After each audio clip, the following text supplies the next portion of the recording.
ಸಂಧಾನಕ್ಕೆ ಬರಲ್ಲ ಅಂತ ಇರಾನ್ ಹೇಳಿರುವಂತದ್ದು. ಡೊನಾಲ್ಡ್ ಟ್ರಂಪ್ ಕಿಡಿಕಾರ್ತಿದ್ದಾರೆ. ಇವತ್ತೇ ನಮ್ಮ ನಿಯೋಗ ಪಾಕ್ಗೆ ಕಳಿಸ್ತಿದ್ದೀವಿ ಅಂತ ಟ್ರಂಪ್ ಹೇಳ್ತಿದ್ದಾರೆ.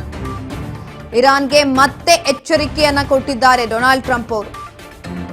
ಇರಾನ್ನ ಕಿಲ್ಲಿಂಗ್ ಮೆಷನ್ ಅಂತ್ಯ ಮಾಡ್ತೀವಿ, ಮೃದು ಧೋರಣೆ ಇಲ್ಲ, ಇರಾನ್ ನಾಶವೇ ನಮ್ಮ ಗುರಿ ಅಂತ ಹೇಳ್ತಾ ಇರುವಂತದ್ದು. ಸಂಧಾನಕ್ಕೆ ಒಪ್ಪದೇ ಇದ್ರೆ ಇರಾನ್ ನೆಲ ನಾಮಾವಶೇಷ ಮಾಡ್ತೀವಿ ಅಂತ ಹೇಳ್ತಾ ಇದೆ ಅಮೆರಿಕ. ಇದೀಗ ಅಮೆರಿಕ ಕೊಟ್ಟಿರುವಂತ ಆಹ್ವಾನ ಪತ್ರಿಕೆಯನ್ನ ಈಗ ಆಲ್ರೆಡಿ ತಿರಸ್ಕಾರ ಮಾಡಿದೆ ಇರಾನ್. ನಾವಿವತ್ತೇ ನಮ್ಮ ನಿಯೋಗವನ್ನ ಪಾಕ್ಗೆ ಕಳಿಸ್ತೀವಿ ಅಂತ ಕೂಡ ಹೇಳ್ತಾ ಇರುವಂತದ್ದು ಅಮೆರಿಕ ಅಧ್ಯಕ್ಷ ಡೊನಾಲ್ಡ್ ಟ್ರಂಪ್ ಅವರು ಮೊಂಡಾಟವನ್ನ ಹಾಡ್ತಿದ್ದಾರೆ ಈ ಸಂದರ್ಭದಲ್ಲಿ. ಅದಕ್ಕೆ ಇರಾನ್ಗೆ ಮತ್ತೆ ಎಚ್ಚರಿಕೆಯನ್ನ ಕೂಡ ಕೊಟ್ಟಿರುವಂತದ್ದು. ಕಿಲ್ಲಿಂಗ್ ಮಿಷನ್ ಅನ್ನ ಅಂತ್ಯ ಮಾಡ್ತೀವಿ, ನಾವು ಧ್ವಂಸ ಮಾಡ್ತೀವಿ, ಯಾವುದೇ ರೀತಿಯಾದಂತಹ ಮೃದು ಧೋರಣೆ ಇಲ್ಲ, ಏನೂ ಇಲ್ಲ, ಸಂಪೂರ್ಣವಾಗಿ ಇರಾನ್ನ ನಾಶ ಮಾಡ್ತೀವಿ ಅಂತ ಹೇಳ್ತಾ ಇರುವಂಥದ್ದು.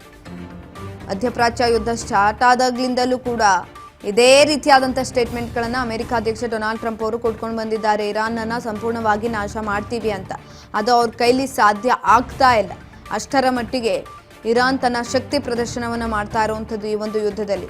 ಹಾಗಾಗಿ ಬೇರೆ ಬೇರೆ ದಾಳಗಳನ್ನು ಉರುಳಿಸ್ತಾ ಇದ್ದಾರೆ ಅಮೆರಿಕ ಅಧ್ಯಕ್ಷ ಡೊನಾಲ್ಡ್ ಟ್ರಂಪ್ ಅವರು. ಈ ಸಂದರ್ಭದಲ್ಲಿ ಯಾವ ದಾಳವೂ ಕೂಡ ಕ್ಲಿಕ್ ಆಗ್ತಾ ಇಲ್ಲ, ಎಲ್ಲವೂ ಕೂಡ ಫೇಲ್ ಆದಂತೆ ಕಾಣಿಸ್ತಾ ಇರುವಂಥದ್ದು.